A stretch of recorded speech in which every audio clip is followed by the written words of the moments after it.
Right, let's get started. Badram Karanebihi Shrunyama Devaha Badram Pashyema Akshabhihi Rajatraha Sthirairangayir Tushtuam Sastanubihi Veshema Devahitanya Dayuhu Swastinah Indro Vridrashravaha Swastinah Pusha Vishwavedaha Swastinah Tarksho Arishtanemihi Swastino Bruhaspatir Dadatu Yo antah pravishya mama vacha imam prashuptam sanjeevayati akhila shakti daraswadamna nyamshta hasta charana shravanatvagādīn prana namo bhagavate purushaya tubhyam lasatu shrimadananda tirtendurno hrudambare yadvachas chandrika swanta santapam vinigrandati padavakya pramana jnān pranamya shirasa gurūn vyakarishe yathabodam vishnu tattva vinirnayam.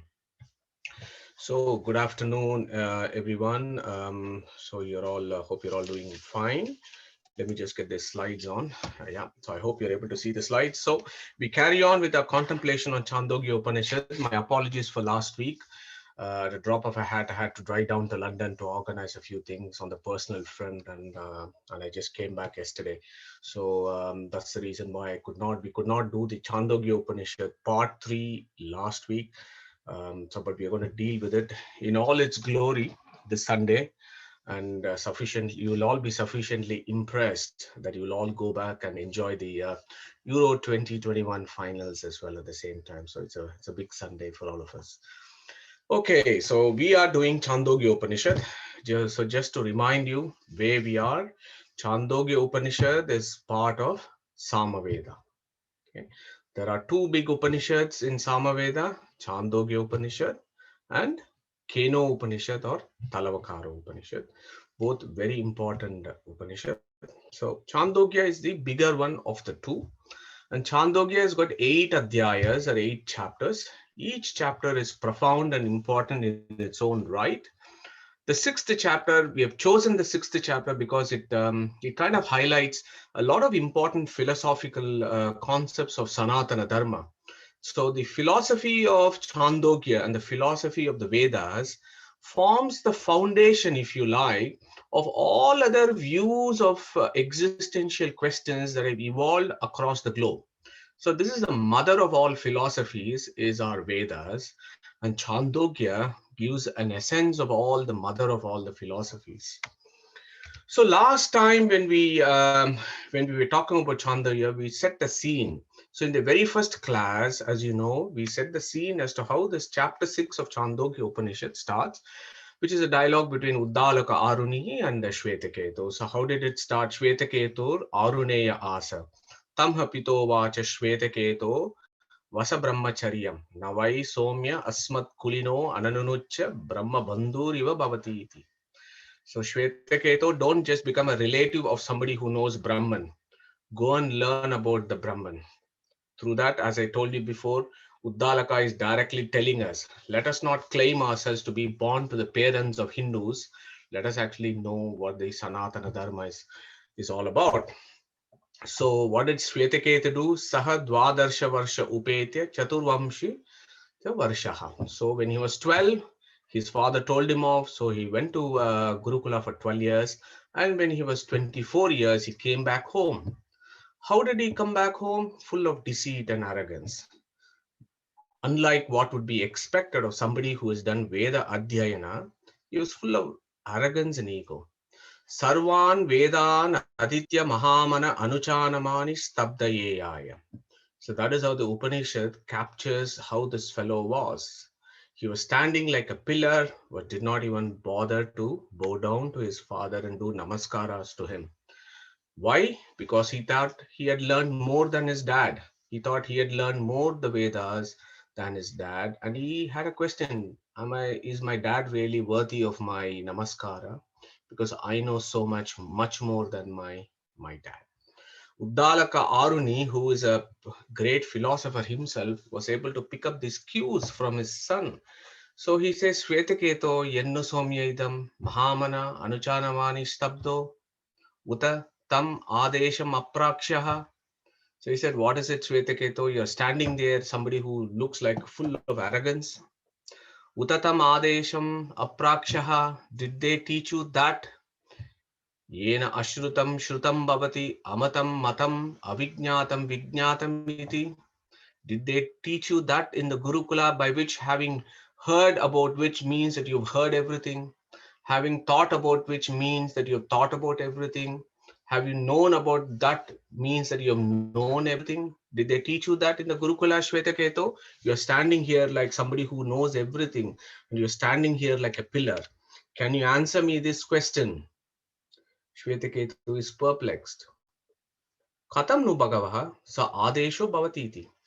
He said, no, they did not teach me that in the Gurukula. What is this strange thing that you're talking about? Which essentially means that knowing which means that you know everything, hearing which about which means you've heard about everything, thinking about which means you've thought about everything. This is all very puzzling. I don't understand this. They certainly did not teach me in the Gurukula. If they had known that in the Gurukula, they would have taught me that, Dad. So, no, I do not know. Let me see whether you can teach me that. So there begins the philosophy of the Chandogya Upanishad. And immediately, Uddalaka brings forth three examples, and we did that in some great detail about a couple of weeks ago. We kind of split open each word and each word, where it's placed, what's the grammar, what is the syntax of each word in these verses. I had a feedback. I know it was a bit complicated that week, so what I want to do is spend the first 5-10 minutes to reconfigure the whole thing and highlight the essence of what Uddalaka has been trying to say in those three words, those three verses. So what did he say? यथा सौम्य एकेन मृत्पिण्डेन सर्वं मृण्मयं विज्ञातं स्यात् वाचारम्भणविकारो नामधेयं मृतिक इति एव सत्यम्. यथा सौम्य एकेन लोहमणिना सर्वं लोहमयं विज्ञातं स्यात् वाचारम्भणं विकारो नामधेयं लोहमणि इति एव सत्यम्. यथा सौम्य एकेन नखनिकृन्तनेन सर्वं काष्णायसं विज्ञातं स्यात् वाचारम्भण विकारो नामधेयं कृष्णायसम iti eva satyam. So that is the three examples that Uddalaka Aruni gave his son, to illustrate yena ashrutam shrutam bhavati amatam matam avijnatam vijnatamiti. To illustrate that great entity that needs to be known, Uddalaka gives three examples. So we need to think about this. Number one, why three examples? Why these examples? Is this a repetition of the same doctrine? Is it a repetition of the same philosophy that Uddalaka is trying to tell his dad? Or with each example, he is actually bringing forwards a new concept about the deity, the new concept about the supreme being. Is that what he is bringing about in three different examples? So that is the first question that we need to ask. The second question that we need to ask here is, and I told you about this, is these verses talk about what is called Nama Rupa. So the whole of existence, as you know, is of rupas. These are things of various forms, and each form has a name. So that is all of existence about. You may not have a name for something which is there in a nearby galaxy. We may not know the name for it, but it has got a name. If we do not know the name for it, not knowing the name for itself is a name for it. Okay. So every object in the universe has a name and a form, and they are both brought together, and that is what is existence all about. So Nama and Rupa. So that is the first concept that Uddalaka is bringing forth and explaining to his son. So let us take the example of Rupa. So what are the Rupas that he is talking about? Rupas are that which has a form, is Rupas. So what is he talking about? He spoke about Mritpinda, he spoke about Lohamanina, and he spoke about Nakani Krintana. So these are the three objects with names: Mritpinda, Lohamani, and Nakani Krintana. Okay, so those are the Rupas. Okay, and the example that Uddalaka chose, these are wise examples, because it again gives you, when you read the Upanishads, you will also understand what were the objects, what were the things that were there in the Vedic times, how did the civilization exist, and how did people live their lives. So clearly there was a lot of pottery, clearly there was a lot of metals. Yeah, there is a lot of metals that was used in society, starting from precious metals like gold to all other metals. There are so many other metals that were used in Vedic civilization, and various instruments were used for activities of daily living. Forget about just the pots and utensils. They even had small things like scissors and nail cutters. So that gives you an idea how that the society then was fairly sophisticated. So they were able to look after themselves quite well with various instruments. So Uddalaka takes these objects to illustrate a deep philosophy. So what does he illustrate? He says, if, for example, when you know one big mritpinda, you know that this is made of mud. And when you have felt it, and when somebody has told you that this is mud, then when you go to a shop, you go to a shop in your village and you go to a pottery shop, and when you see all these various pots, then you will be able to recognize that these pots are also made of mud. Okay. So there he brings about an example of similarity. He brings this concept of similarity. Okay. In the next slide, I'll bring forth as to how that becomes applicable between Brahman and the Jivas. But in this example, with one Mritpinda, once you know that this is made of mud, when you go to a shop, then you know, when you see a pot, you know by similarity, you know that this pot is also made of mud. Okay, that is similarity. Now, when you go to Lohamani, okay, Loha generally means metal. Yeah, Loha means metal. Money means something which is Sreshta. So Loha money means gold. Yeah, so gold is a precious metal. It's a Sreshta metal. It is a very prominent metal. It's one of the most important metal in Vedic societies then, and it also happens to be the most important metal even now. It is the most precious metal by which the whole of the banking system is based on, economies are based on gold bullion, and it is the same gold that Uddalaka takes, because gold is the pradhana vastu. It is the most important vastu when it comes to metal.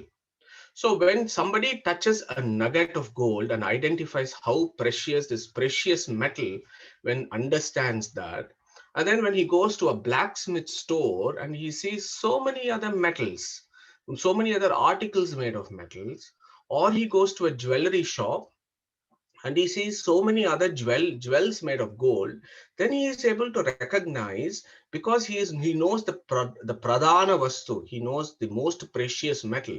Because he knows how a precious metal feels like, he is able to understand all other things made of metals.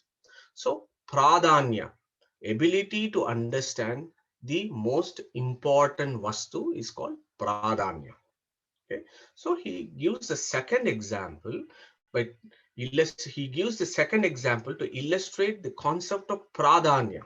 Okay, now the third one is a little bit more tricky. The third one talks about nakani krintana. So in Vedic society, as I told you before, nakani krintana is nail cutters. Nail cutters are really small, very similar to the nail cutters that we use these days, but they had a slightly different versions of it. It used to be almost like a knife, and it is a very, very small knife that is used to cut nails. So what Uddalaka is doing is, when I talk about sadrishya, sadrishya means similarity. So how can similarity work? Similarity can work on both sides. For example, if I know a big object and I know what a big object is made of, I will be able to understand all smaller objects by similarity. The corollary, the opposite is also true. If I know what a small object is made of, then I can also understand what bigger objects are also made of by similarity. So, Karshnayasam. So we spoke about this word. Ayasa means iron. Karshna means dark, dark iron, black iron. Nakani Krintara is made of black iron. So when he knows a small object made of black iron, we will know many objects made of the same iron. So the concept there is something called Kaimutya Nyaya. What is Kaimutya Nyaya? Which means by knowing a small thing itself, if we can know so many other items in the universe, imagine knowing about the supreme being, then how many other items we will know by similarity. Yeah. So that is the logic, that is the Nyaya, Kaimutya Nyaya. So the thought process of Uddalaka is he is giving three different examples to illustrate three different philosophical points of our relationship, that is the relationship between Brahman and the relationship between Jivas. And he's taking these three worldly examples to illustrate some key concepts. So that is about Rupa. And in the Rupa, remember Sadrishya and remember Pradhanya. That is how we understand our relationship with the Supreme. Now, what about Nama? Nama means names. So he has said, Vacharambana Vikaro Namadeyam, Mritika iti eva satyam, Lohamani iti eva satyam, Karshnayasam iti eva satyam. So when he spoke about that, we understood, and I told you, spent a lot of time talking about this. I told you about the Vedas. We know the Vedas are Anadinitya. Vedas are eternal. Vedas are uncreated. Those Vedas that have names. Every time when creation comes about, it is the Vedas that come out first, which has got all the words and letters and sounds in it. And then the material universe is created. Yeah. So that Vedic language, the Vedic Sanskrit, in the Vedic times. So we should not be thinking about, so when we understand what the Uddalaka is talking about, we should always think about how was the Vedic society then when Uddalaka was actually giving this philosophical advice to his son. In the Vedic times, around the time of Uddalaka, Vedas and the Vedic Sanskrit had established itself as an Anadi Nitya and the most important language of the Indian civilization at that point of time. Yeah, it was an understood axiomatic truth. And there were also lots of other regional languages. Yeah, there were lots of regional languages in Bharatvarsha. So these regional languages had all derived from Sanskrit in one form or the other, and they are all man-made. Man has made these various languages to denote objects, but he has derived this from the Vedic Sanskrit. So Vedas had established itself as Pradhanya, or the most important language at that point of time, and many other Indian languages, Indo-European languages that we know are all derived from Sanskrit. Yeah. So the other languages are impermanent, but they are dependent on the Vedic Sanskrit. So again, by bringing forth this concept, again, Pradhanya, the view of Pradhanya, the importance of Brahman is brought about. So these are the two aspects to it. Sadrishya and Pradhanya that Uddalaka first starts bringing about to his son to help him understand the relationship between Brahman and the Jivas. Because unless we know the Brahman, Ashrutam Shrutam Bhavati, Amatam Matam, Avijnatam Vijnatam Iti. This is called Sarva Vijnane, Eka Vijnanena Sarva Vijnanam. So that is the philosophy there. By knowing the one, everything else is known. How is that possible? That is possible by two concepts called Sadrishya and Pradhanya. To illustrate this, Uddalaka gives these examples. So, Madhu, yeah. sorry to interrupt. I just wanted to know. I mean, in this sort of discussion, what is the difference between the Vedic Sanskrit and the current Sanskrit, and any when did it evolve? Okay, so the view there, Sudarshan, is the ancient Vedic Sanskrit. Many of the words in the ancient Vedic Sanskrit have all been lost in the newer versions of Sanskrit that has evolved. Now, just to remind you, Devanagari as a script is a new invention. This has been around only for a couple of thousand years. Around the Vedic times, there wasn't something that people would actually write in a piece of paper. Yeah. So it was just from saying and hearing and saying and hearing. That is how the language evolved. So that was how it was. There was no script. The Vedic Sanskrit per se did not have a script. The script and everything else has evolved in the last 2000 years. Like in most languages, what happens is sometimes you forget, even in English, it is the same. And even in ancient Tamil, it is the same. There are some verses, there will be some ancient Tamil word, and people do not, the present day may not know the meaning of it, because over a period of time people just forget and it just fades away. So that is the difference. So there are many words in ancient Vedic Sanskrit that the meanings of this has lost over generations. And once this Panini came in, and Paninian grammar was came in, and the Devanagari script came in, things were a little bit assumed to be systematized. But the purists, the pure Vedic scholars actually will not recognize the current current Sanskrit as it is. And the etymology, the meaning, everything on the Vedic Sanskrit tends to be different from the current day Sanskrit. So that is different. And thanks for bringing forward this problem, because we need to recognize this, that the But meanings of words can yeah, be different. sorry. What it is when you say that's the Sanskrit was the origin of the Indo-European languages and everything. So you're not meaning the Vedic Sanskrit, because the Vedic Sanskrit doesn't have any lipi. So it's more the modern No, no, no. So yes and no, in the sense that the modern Sanskrit has also evolved from Vedic Sanskrit, Sudarshan. At the end of the day, the current day colloquial Sanskrit that is still available has also derived from the Vedic Sanskrit, although not all of it has come down as the colloquial Sanskrit. But it is the Vedic Sanskrit from which everything else evolves, not only the colloquial Sanskrit, but all other languages. And if, for example, I know of people saying that English, for example, is close resemblance to Sanskrit. Many words in English are very similar to Sanskrit, for example. Not just colloquial Sanskrit. These are words directly from the Upanishads and the Aranyakas. Many of these words, and in fact, over the next few slides, I've got a few words as I go along to illustrate how English is adapted from the language of Uddalaka as well. So all languages, in all Indo-European languages, have their roots from Sanskrit.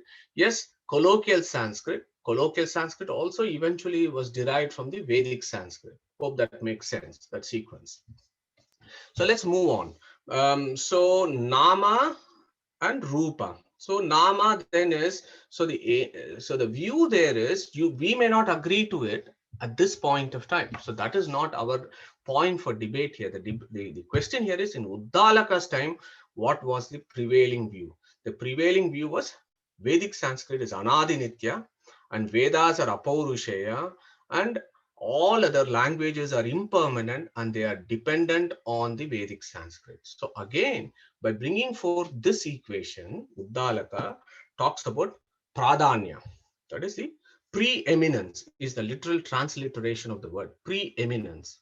So sadrishya and pradanya become important concepts. The reason why I say this is, and we discussed this a lot of time, at quite some length last time, so please go back to that lecture, because the examples given here have no resemblance to saying mud is the only real, whereas the pot is unreal. Yeah, it has no resemblance to that at all. If you actually follow the grammar, you follow the syntax, it has no resemblance that mud is real, whereas the pot is unreal. Or gold is real, jewelry is unreal. Yeah, it has no resemblance to that. Nor is this a cause and an effect equation, because one clod of clay is not a cause of all things made of pot, all things made of mud. So it may be a cause for one pot, but not millions of pot. Similarly for gold nugget. Now the third example is completely the reverse, where the nail cutter is actually an effect. Yeah. So all these things also make this cause and effect equation also problematic. So it is certainly not reality of the supreme being and all else are unreal. Is could be a view of certain schools, but that is not the language of the Uddalaka here. He is certainly not talking about the falsity of the universe or the Nityatva of the universe. Is totally irrelevant in this discussion. And I hope I was able to convince you based on how the words are placed and how the grammar is.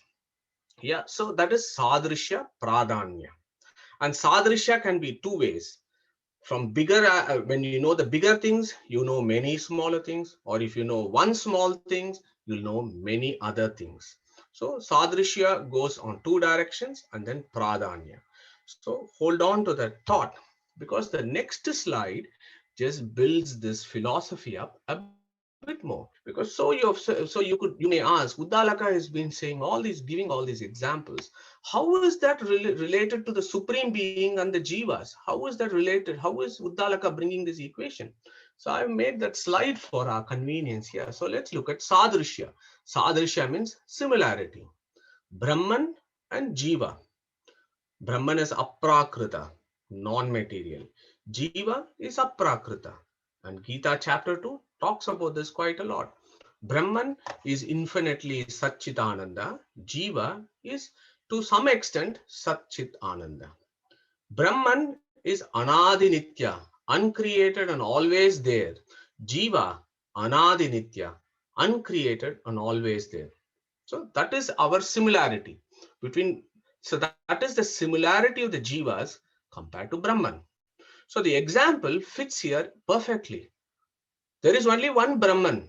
Yeah, you don't have multiple Brahmans in Sanatana Dharma. There is one supreme being. Jivas are many, infinite, but they are similar to this one Pinda because they also have certain attributes of Aprakritatva, Satchitananda, and Anadinitya. So Brahman is one clod of clay. Jivas are all similar to this Brahman to some extent. Yeah. Sadrishya is the concept that comes there. And of course, we should always read Upanishads along with Gita and internal evidence within the Upanishads and the Sutras, because these are the Prasthanatrayas. Yeah. Natvevaham jatunasam, natvam neme janadipaha, nachaiva na bhavishyamaha, sarve vayam, ataha param is the famous verse from Krishna, who has established the eternality of the souls and the eternality of Brahman. Okay. Similarly, Katha Upanishad, Nityo Nityanam, Chetanas Chetananam, Yekaha, he is only one, Bahunam Yo Vidati Kaman. For all the others, he gives whatever they desires. So these verses are very clear, talking about Sadrishya, which is what Uddalaka actually is bringing about in this example of clod of clay with several pots. Now, what about Pradanya? Pradanya means preeminence. What is Brahman? He is independent. He is Swatantra. Swatantro Bhagavan Vishnuhu. What are the Jivas? They are Aswatantra. They are Paratantras, or they are always dependent on the Brahman. Brahman is Vibhu, all pervasive. Jiva is Anu. He is atomic. Brahman is Sarvajna. He knows everything. What do Jivas do? Jivas are Alpajnas. Brahman is Sarva Shakti. What are Jivas? Alpa Shakti. Brahman is Sarva Karta. What are Jivas? Alpa Kartas. So this is all very clear from our Upanishads and so many other over the last several months that we have done various topics. These are the recurring themes about who the Supreme Brahman is. Yeah. Swatantra, Vibhu, Sarvajna, Sarvashakta, Sarvakarta, where we are all the opposite. Although we may have some similarity, he is the Pradanya Vasutu. We are all Apradanya. We are all dependent on this being. So how is that brought about by Uddalaka? He's spoken about this nugget of gold, which is Pradanya. When you know that, you also know there are other Vastus, but they are dependent or inferior to this Vastu. Sanskritam or Vedas are the predominant, preeminent language. All other language, German, English, Italian, French, etc., etc., they are all derived from this mother of all languages, which is the Vedic Sanskrit. Similarly, Brahman is the most important Vastu. Chapter 15 was all about that, wasn't it? Chapter 15 is Purusha Uttama Yoga, is to talk about the Pradhanyatva of Brahman, the supreme nature of Brahman was what chapter 15 of Bhagavad Gita all about, and Purusha Shukta of Rig Veda, all about that is to talk about the Pradhanyatva of Brahman or the preeminence of Brahman. What are we? We are all small dependent beings on Brahman. Yeah. I've just picked up two verses from Vedanta Sutra. These are these are two pillars. These are very important verses of Vedanta Sutras. One, of course, we all know is Janmadhyasya Yataha, he whom from whom this universe is created. Okay, is the definition of Brahman, and why is that given as a definition of Brahman? Because that brings forth to our understanding the concepts of Swatantra, Sarvajna, Sarvashakta, Sarva Karta, Vibhu. All these concepts we can understand by this single sutra, Janmadhyasya Yataha, he who is the abode of infinite auspicious attributes. Now, here is another verse from Vedanta Sutra of the fourth chapter, fourth Adhyaya. And this again is a very important verse. It says, Om Jagat Vyapara Varjam. Okay, Veda Vyasa says, Jagat Vyapara Varja is only with Brahman and with nobody else. So, what does that mean? Jagat Vyapara Varjam means the creatorship and the controlling aspect of everything that happens in the universe is only with Brahman and nobody else. Nobody has got the jurisdiction to create the universe because he is the Pradanya Vastu.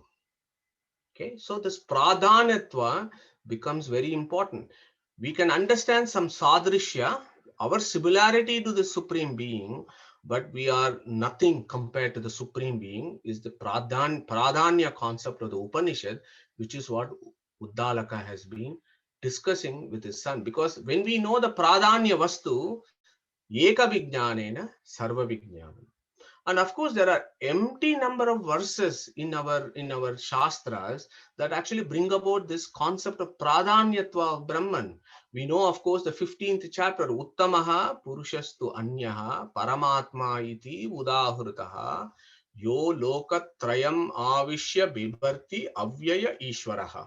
That is a nail in the head for those who don't think that Brahman is not the supreme Vastu. Krishna has categorically said that he is the supermost entity in the universe.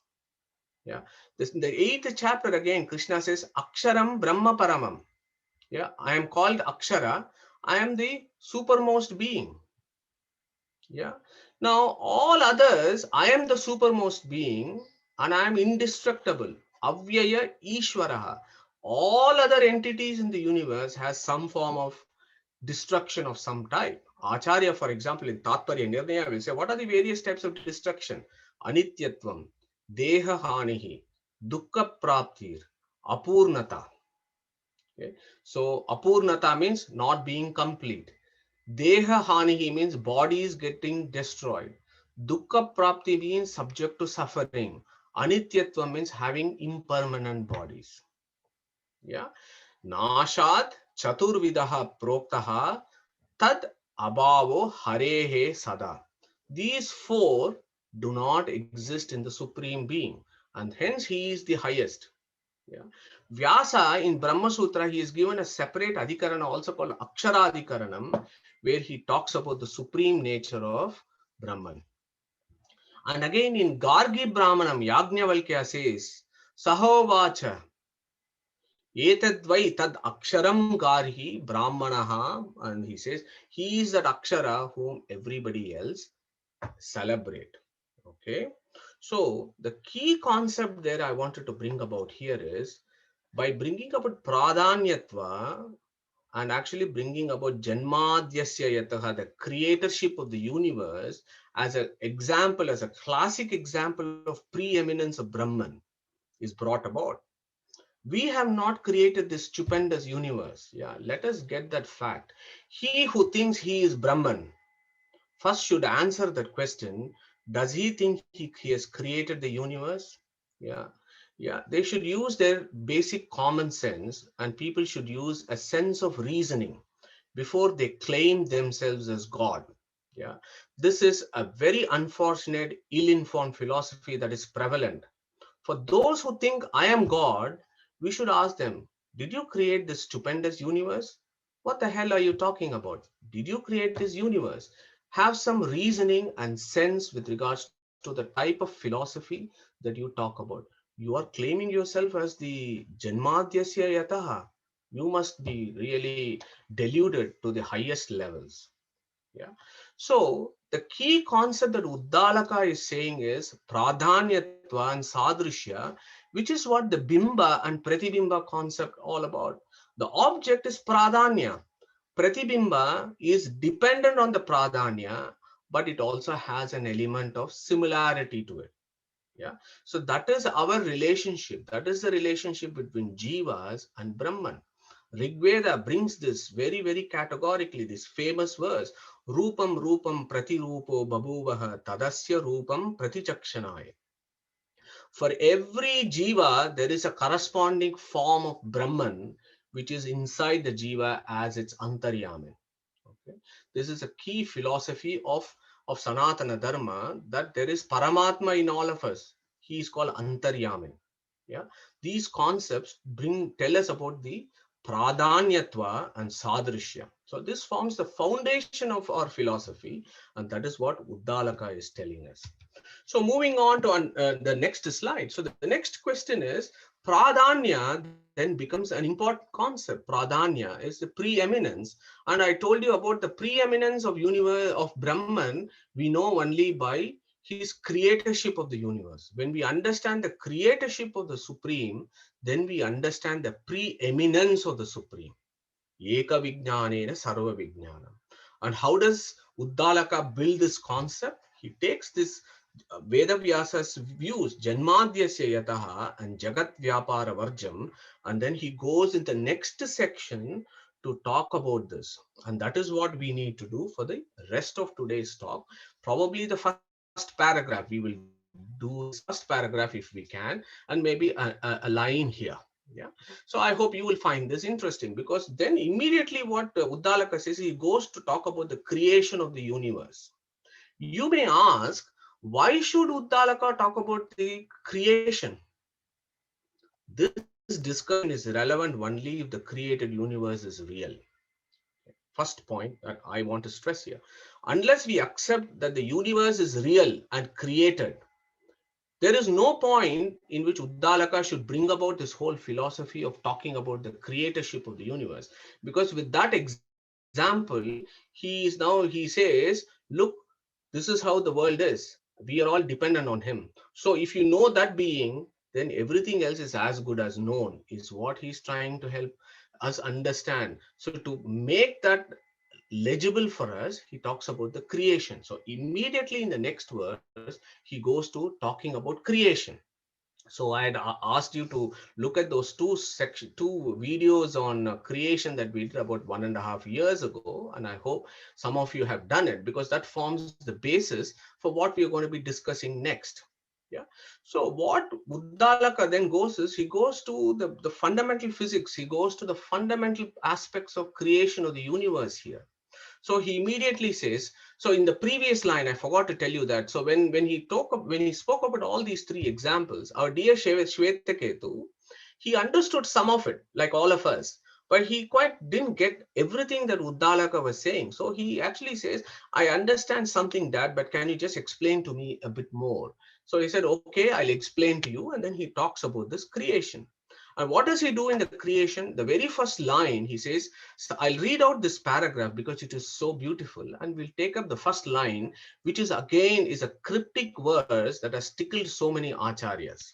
Sadeva somya idamagra asid ekameva advitiyam tadaika ahuhur asadeva somya idamagra asid ekameva advitiyam tasmad asatah sajjayata kutasta kalu somya evam syaditi hovacha katam asatah sajjayateti satveva somya idamagra asid ekameva advitiyam. So this is the two very important verses in Vedantic philosophy of telling what was there before creation.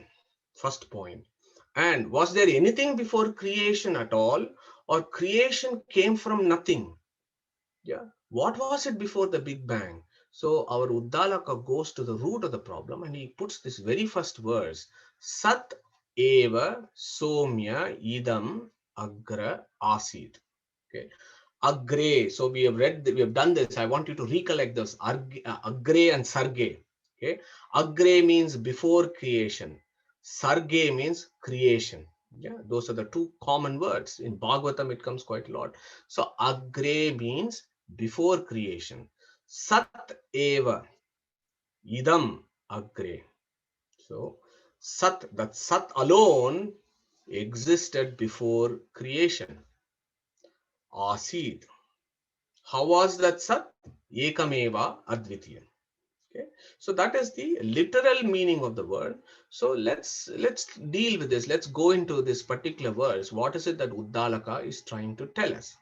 So before we understand, of course, we know the current science of this. You have the point of singularity, and then the Big Bang happens, and then the universe comes into being. And I believe the universe is now 13 or 14 billion or whatever years old. But our philosophers have always asked, okay, we accept that there is a point of singularity, but what was there before the point of singularity? What is it, that point of singularity, number one? And who was there at that point? What was there before the Big Bang? This is this eternal, theoretical physics question that people grab about. But our rishis have been thinking about this for a long time. And Uddalaka brings forth this argument here. He starts the he celebrates the creatorship of the Supreme by going to the pre-creation stage and then gradually explaining how creation happens. That is how he approaches this problem. Very logical and very rational. So how does he do this? This is a busy slide. So now, Sat eva somya idamagra asid ekameva advitiyam. Okay, so this is a very, very important vakya, verse for some, but for others, every line and every word of the Vedas are important. But for some 4 or 5 words, because 5 sentences or lines become important and all others are unreal. That is an unfortunate hypothesis. But for some, every sound, every word, every sentence of the Vedas are important. Nevertheless, so there is this word, Ekameva Advitiyam. Now, which is very similar to another verse in Brihadaranyaka Upanishad that is called Salila Eko Drishta Advaito Bhavati. Okay, so Ekameva Advitiyam Salila Eko Drashta Advaito Bhavati. Okay, so these are 2 words. So when you look at the superficial sense of it, it might mean that before creation, there is only one being who existed, all others did not exist. Is one superficial sense that you can have when you immediately look at this. But is this what Uddalaka is getting at? Because what Uddalaka, as you know, Uddalaka is a rishi. He is a great rishi who has read the Vedas. Similarly, his son has also gone to Gurukula and he has also read the Vedas. So all the knowledge of rishis only comes from the Vedas that they have studied. Yeah. So you to understand what is it that Uddalaka is telling us, you need to go to Rig Veda. You need to go to the Nasadiya Sukta, and some of you would be familiar with Nasadiya Sukta, which is one of the many celebrated suktas of Rig Veda, which talks about the pre-creation state, what was there before the Big Bang. So, Prajapatihi Parameshti, Bhava Vrittam, Trishtup. So these are the Rishi Devata Chandas. How does this goes? Nasadasi no sadasit tadanim, nasid rajo no vyoma aparo yat. Yeah, we'll skip that one. Na mrutyurasid, amrutam na tarhi, na ratraya ahna asid, apraketaha. Then I've underlined this important verse. Anidavatam swadaya tad ekam tasmadha anya parakinchanasa tama asid. Salilam sarvama idam. So the verse goes, this is a very famous verse, as I said, and there is deep philosophy, deep physics in it. Yeah.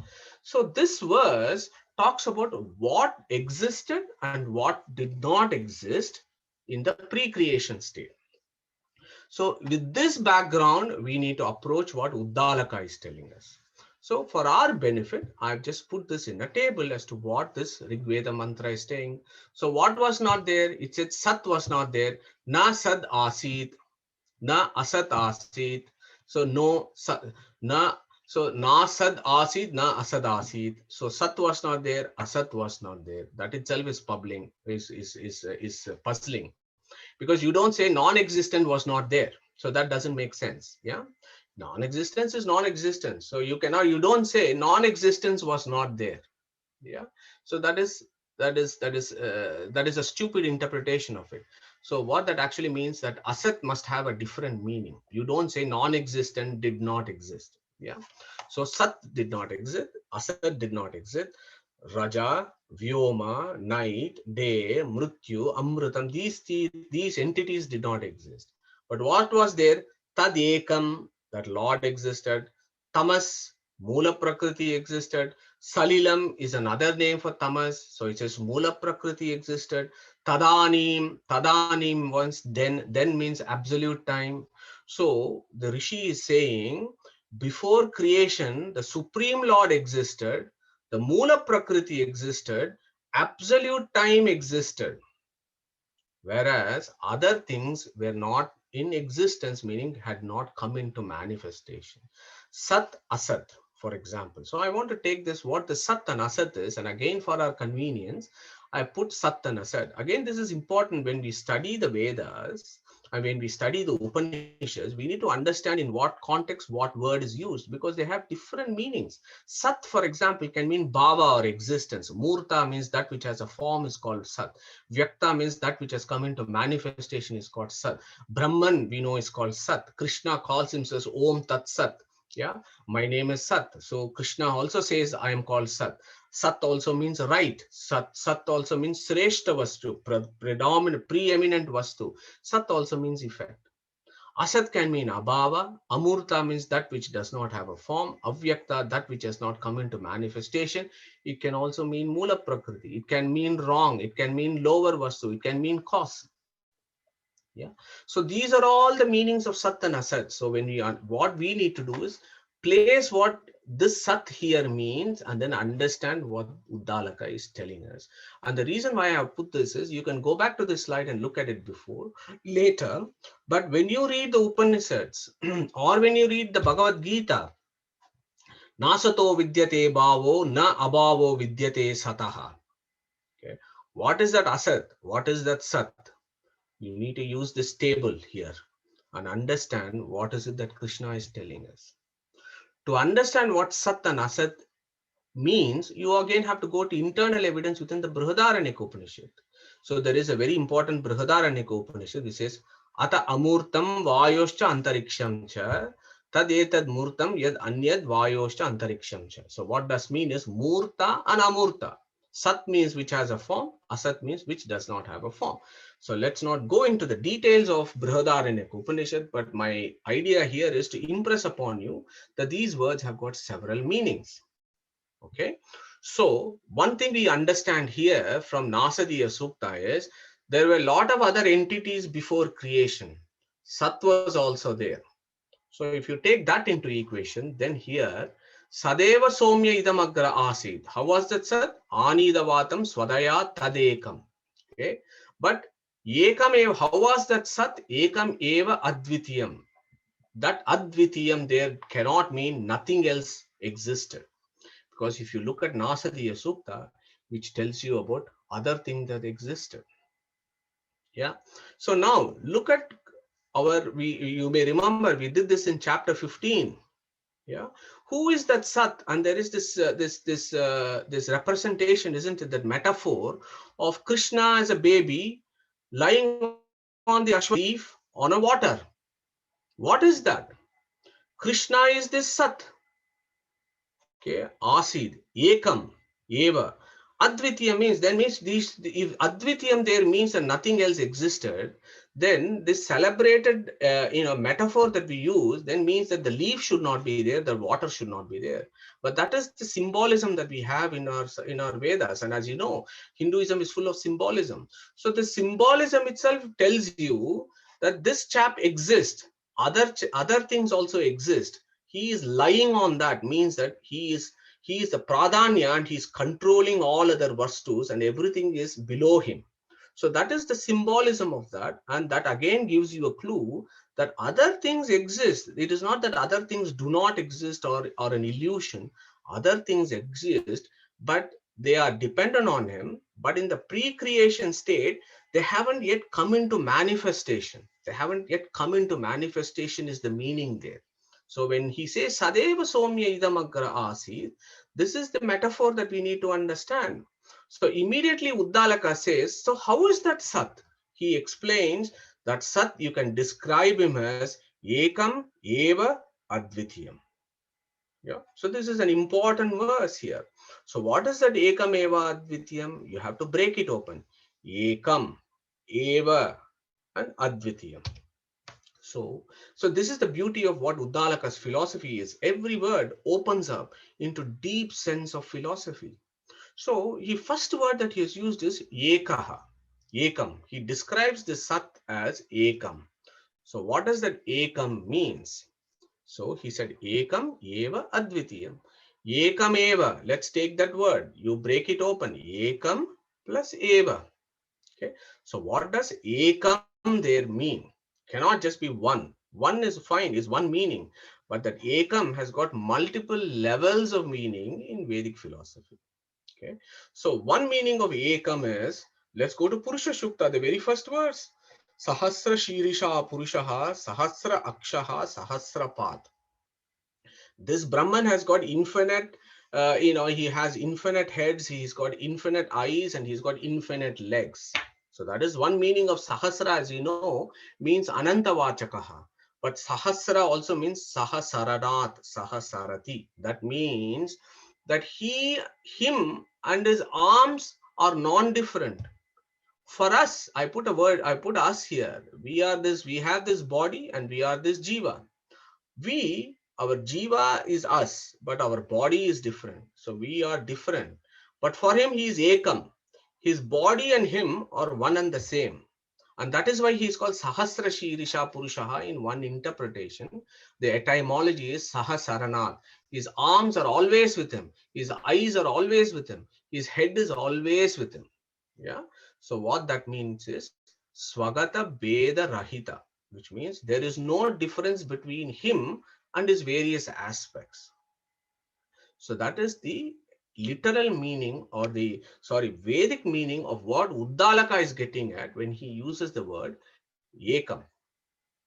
And he who thinks that the Supreme Lord and his other aspects are different, what happens to that person?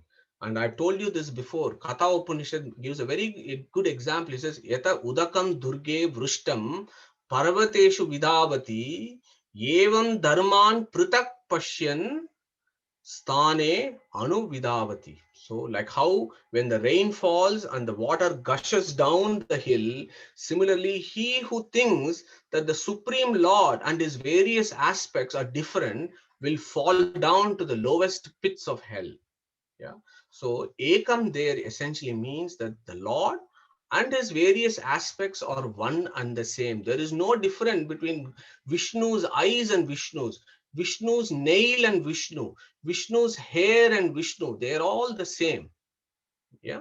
Isha Vasyam also talks about the same thing. There is a verse 4 in Isha which reads Anejat Ekam. Yeah. That this guy is one, which means there is no difference between him and his parts, unlike us, where we are different from the body in which we reside.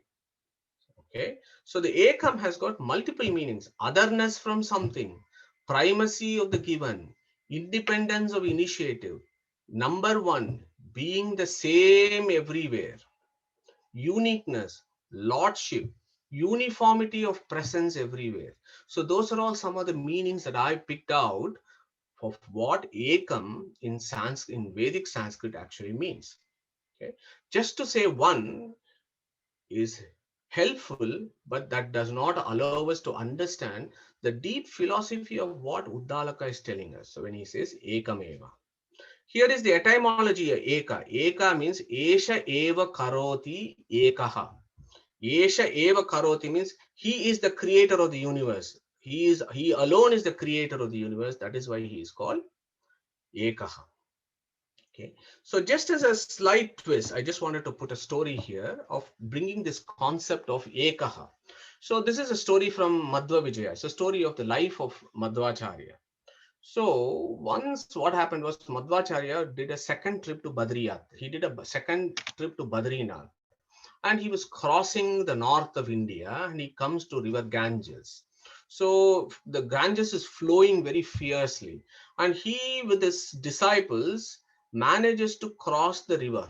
Yeah, this side was the Hindu kingdom, and this side was where Jalaluddin Khilji from Persia was invading the land, and he was capturing all these Hindu lands. So his army was camped on the other side, and this side was a Hindu kingdom. There were no boats. Boats were all taken out because of the threat of war. So what Acharya did at that time was, with his Sishyas, he crossed this really fearsome Ganges river, and he comes to the other side. So the soldiers of Jalaluddin Khilji, they see this Acharya who's coming very bravely across the river, knowing the fact that the enemies are on the other side of the river. They capture him, and they say, you must be spies from this Hindu kingdom, so we're going to capture you, and we're going to take us to your king, and punish you. So Acharya says, yeah, no problem, let's go and see your king. So he goes and meets Jalaluddin Khilji. So at that point, Acharya talks to him in Persian. Yeah, he doesn't talk to him in Sanskrit. He talks to him in Persian. Why? As I told you before, Vacharambana Vikaro Namadeyam Mritikaiti Eva Sapyam. Once you know one language, you mastered Vedic Sanskrit, it's as good as knowing all other Sanskrit, all other languages, and you can become very proficient in other languages. So Acharya speaks to this Jalaluddin Khilji in Persian, and he says, the supreme God who protects you, me and others, in fact, the whole world, is there. He points to the sun and says, you know that God? He is there. For you, he is called Allah. For me, he is called Narayana. Address him by any name you choose, but the only one will answer your prayers. We are all citizens of his kingdom. It is only with his blessings that we were able to cross the river without boats. We pacified your soldiers who came to attack us. It is all his blessing. We are on our way to the north through your state. So Acharya makes this statement in Persian, and he cites the Shvetaketu Upanishad at that point. Eko devaha sarva bhuteshu gudaha. Ekaha devaha. And I hope you are understanding where I'm getting at, of the profound philosophy of what Uddalaka Aruni is actually telling his son. It is the same Ekaha, Eko Devaha of Shvetaketu Upanishad, that Acharya actually tells Jalaluddin Khilji. So why are you getting very stressed out, mate? I am just, this is all God's kingdom. He has infinite names. You call him by one name, I call him by Narayana, but he is only Ekaha. He is our master. By his blessing, I'm just carrying on to the north. Let me pass through your state. I want to go to Badri. So Jalaluddin Khilji, then what happens is, this is all documented in archaeology. Jalaluddin Khilji, then he says, I have never seen a monk who has so much knowledge and who can speak Persian to me. Please stay in my kingdom. I am giving you a piece of land. Please build your mata here and teach the perennial philosophy of Sanatana Dharma to this kingdom that I have conquered. And that is what Jalaluddin offers him the land. But at that point, Acharya says, thanks Jalaluddin Khilji, and says, no, but I have other duties to perform. Please give me passageway to the Himalayas. And the story goes. Anyway, I hope you find this inspiring as to how our Acharyas can actually illustrate in their daily lives the key concepts of what Uddalakaruni is talking to us here. So here he talks about Ekaha. Acharya talks Ekaha to Jalaluddin Khilji. Acharya talks to him in Persian, because you know Vedic Sanskrit, you know all other languages. Okay, so I hope you find this story interesting. For me, it's all is awesome and inspiring. So Very, moving very. on. Madhu, the couple of things. I got Hindustani music, so I'll be logging off soon, and I'll listen to the rest of your lecture on the video. No Sorry about problem. that. So yeah, Just wanted to say one thing, with your thing about the Sat and Asat before. 2 points. One is, the if our thing says the creation, and this happens sort of as a cycle. For several times it has happened before. So if that is true, there is no need for discussion about what is before creation, isn't it? Before creation there was another cycle like this, and before that there was another cycle like that. Is that right?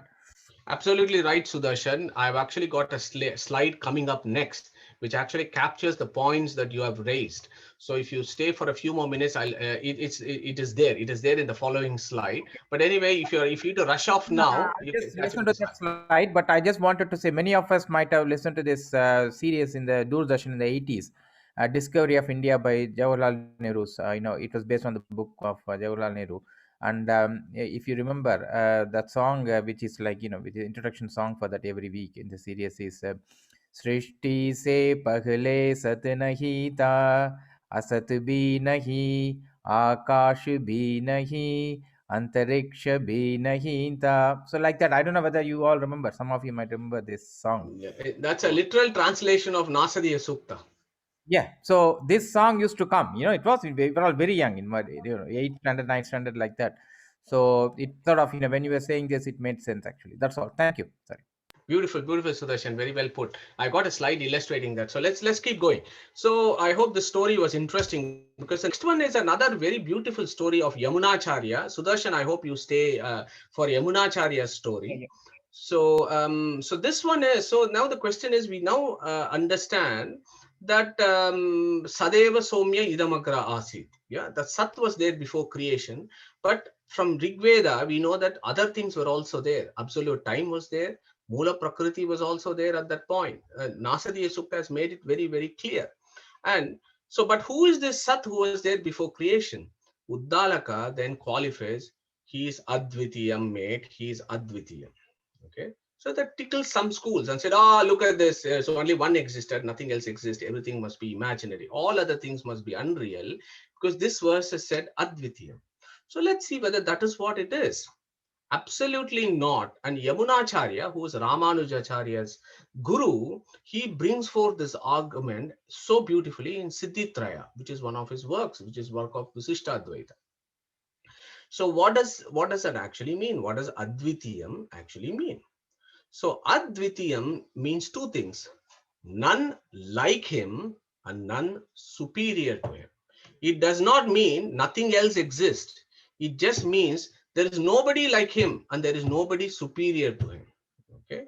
So how is that possible? So now when you go to these kind of verses, Advitiyam, the key point there is we should not read our own preconceived ideas in the Upanishads. We should actually see what the Upanishad is saying and what is the internal evidence within the Vedas are. Okay. And then understand what the Uddalaka is saying. So what is the language within the Vedas? Go to Shvetashvatara Upanishad. There is a very, very clear verse. Shvetashvatara Upanishad clearly says, Natat samashcha abhi adhikashta drishyate. So all of us who are familiar with some Sanskrit are familiar with what this means. Na tat samashta. Sama means similar or something which is the same, something which is equal. Abhi adhikashta, something that is bigger. Na drishyate, that is that Brahman. And the same Nasadiya Sukta, what does it say? Tasmad na anya paraha kinchana asa. Okay, clear. Yeah, na paraha. There is nothing that is higher than him. Kinchanasa in pre-creation. So the evidence from Shvetashvara and the Nasadiya Sukta is clear that Advitiyam is telling us that none like him or superior to him. Look at Gita. Yeah, I wish friends of other schools actually read the Bhagavad Gita properly. At least by reading Gita, they would understand what Advitiyam means. Look at Gita 11th verse. Natat samo asti abhi adhikaha kuta anyo lokatraya. Okay? Krishna has made it very clear. There is nobody similar to me or nobody who is higher to me. Shvetashvatara Upanishad also says there is nobody similar to Brahman and nobody who is higher than Brahman. So that is the meaning of Advitiya. Okay, so what does that mean? So as I said in Nasadiya Sukta, it said Sat and Asat was not there. Rajo, Vyoma, night, day, Mrityu, Amrutam, they were all not there. What does that mean is they existed in a dormant state, but they were not active. Mula Prakriti was in a dormant state, was not active. Aitareya Upanishad, the very first verse, exactly talks about this. Atma va idam eka eva agra asid na anyat kinchana mishat. Okay. So what does that mean in Aitareya Upanishad is this Atma, this Paramatma alone existed before creation. Na anyat kinchana mishat. What that means? All others did not have any activity. They were all in suspended animation before creation, is what Aitareya Upanishad of Rig Veda talks about. So apart from Brahman, nothing else exists does not make profound philosophy. Okay, because then that would mean the material universe and jivas are unreal. Would what the implication of Advitiya mean? Which would mean Uddalaka doesn't exist, Shvetaketu doesn't exist. Here is another twist, and there are several arguments and philosophical pongings against the untenability of the position that nothing else exists except Brahman. Why? Is the proposition that nothing beyond Brahman really exists a fact? If so, the fact is a second real entity, and therefore the first proposition is dismissed. This is simple logic. We don't have to go into the nuances of this. If you say that nothing else exists, is this a fact? If nothing else exists is a fact and real, then how can you have two reals? So the whole prophecy that nothing else exists, only Brahman exists, all others are imaginary or illusion, is fundamentally wrong. Yeah. So Advitiyam does not mean mithya or illusoriness of the universe. And how does it? Yamunacharya brings this about. So Yamunacharya was a great philosophers of Vaishnavism. Yeah, in the 10th century, and he was the direct guru of Ramanujacharya. So once in one of Chola's kingdom, in one of the Chola king, Parantaka, Cholan I, in his palace, there was a debate between Yamunacharya and a monastic scholar on this particular verse, Ekameva Advitiyam, as to what actually it means.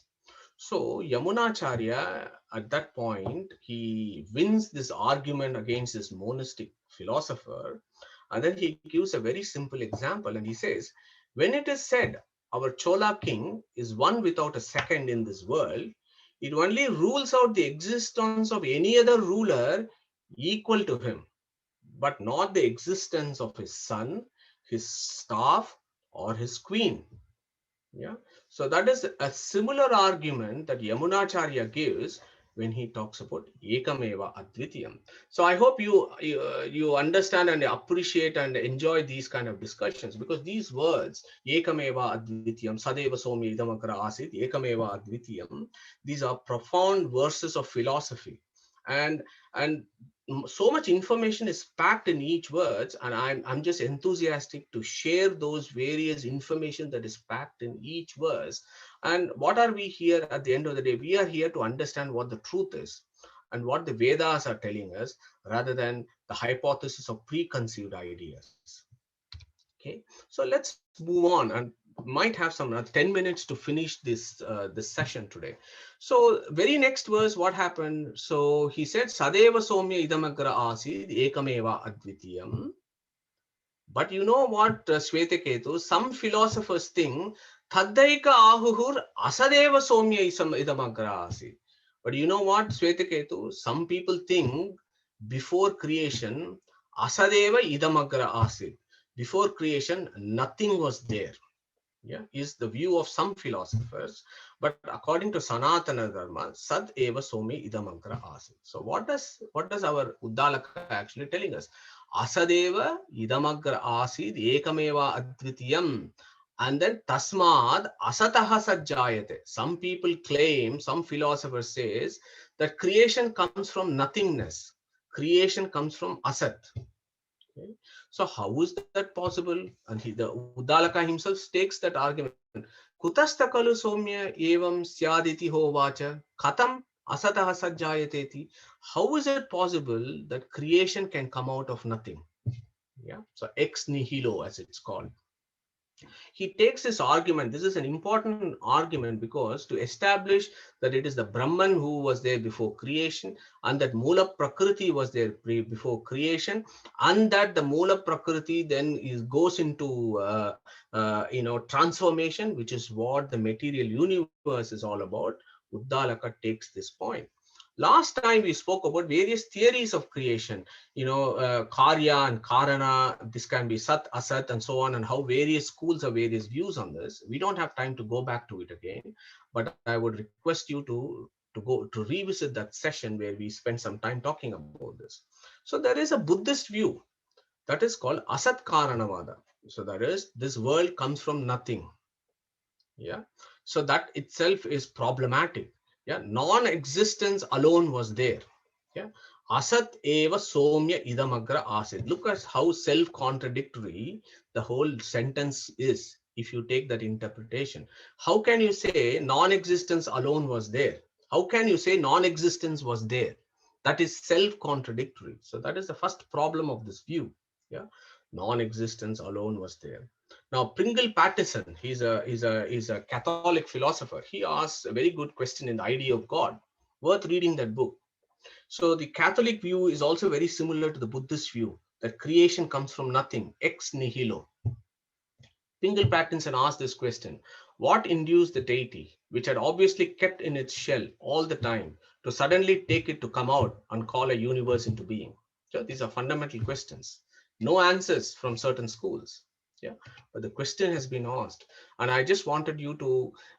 I hope this is interesting because from non-existence, existence comes is a view of the Buddhist school, but also from the Catholic friends.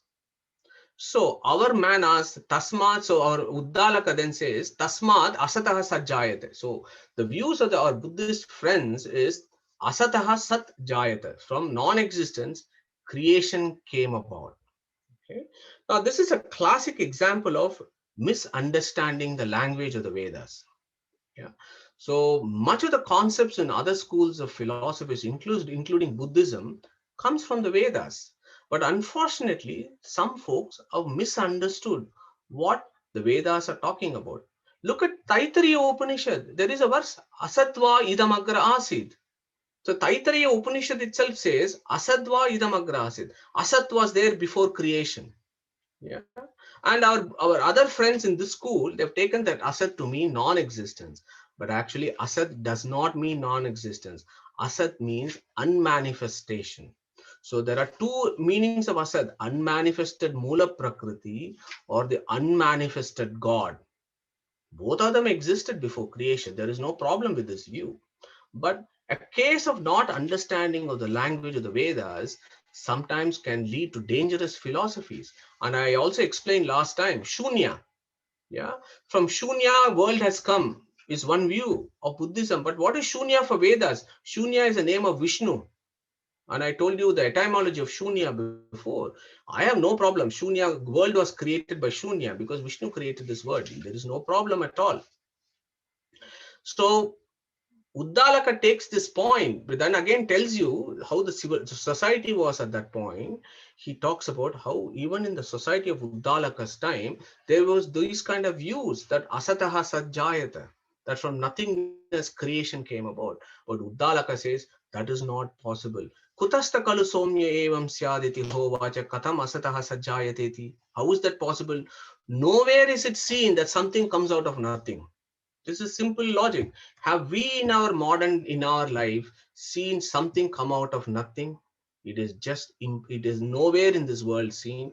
Similarly is during the creation. And using that argument, Uddalaka says, Satveva somya idamagra asid ekameva advitiyam. Yeah, so it is from that Sat. It is from Om Tat Sat iti nirdeshaha. It is from that Krishna. It is from that Vishnu that this creation came about. He is the pradanya vastu. We are all dependent. We have come out into this world. So we are eternally dependent on him is the concept that Uddalaka is bringing about. Okay. So I think we have run past our time. I've got two other slides for this week, but maybe we will do it next week or the week after. I think next week we have our Bhagavad Gita discussion. So we will carry on with this the following week, because then it becomes even more interesting. So once he has established the pradhanyatva of the supreme being, then he goes and talks about how the universe actually comes about, and he goes to that he talks about this tejas, ap, and annam, how this whole universe is made of three things: tejas, ap, and annam. Superficially it looks like fire, water, and earth. Is it fire, water, and earth? Is that what Uddalaka is talking about?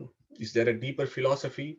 And as you know, when you read Vedas, you don't just look at superficial sense. Vedas have at least three meanings. Adi Deva, you have Adi Bhuta, Adi Deva, Adi Yajna, Adi Atma. So there are so many interpretations of the Vedas. So what we will be doing in subsequent classes is Adi Bhuta, Adi Deva, Adi Yajna view of individual verses that Uddalaka is telling us, which is the right way of reading the Vedas, rather than just skimming the surface and just take the Adi Bhuta perspective of just fire, water, and earth. That is one possibility, but there are Adi Deva, Adi Yajna, Adi Atma interpretations of this, which is what Uddalaka wants us to understand. Okay, so we will deal with all those in the subsequent classes, and I'll stop here. I think we had to spend a lot of time doing some revision so that we get our bearings again back to Chandogya Upanishad. So hopefully from next week, we'll have a smooth sailing as to what is it that Uddalaka is talking about, because it gets more and more fascinating, and everything will fall into place. You know, the 1.5 years ago when we did that creation series, and you bring in the Bhagavatam, and you put everything next to each other, and then put what Uddalaka is saying, there is no discrepancy. There is complete samanvaya with the sequence of creation that is being discussed. And I hope you will find that informative and interesting. So we'll deal with that in subsequent classes. So I'll stop here. We'll take any questions. Krishna Pranamastu.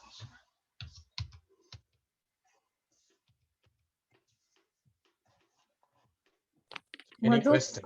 Madhu, Yamunacharya was maternal grandfather of Ramanuja, isn't it? I think so. I don't know the full relationship, Sheilaji, but I know he was a direct guru of Ramanujacharya. Thank you.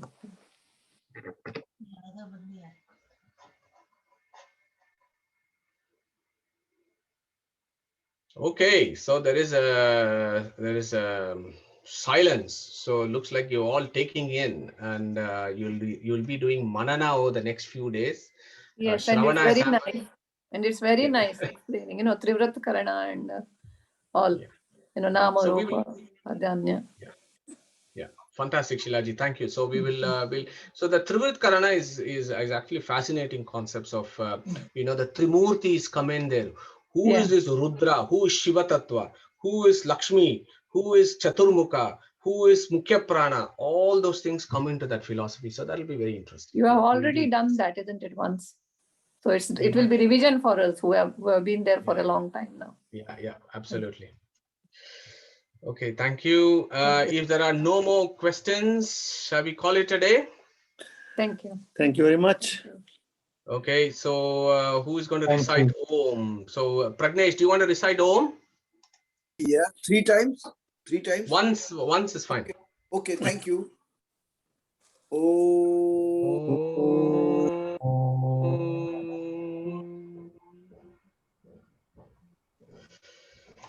Thank you, everyone. See you next week. Thank you, Madhuji.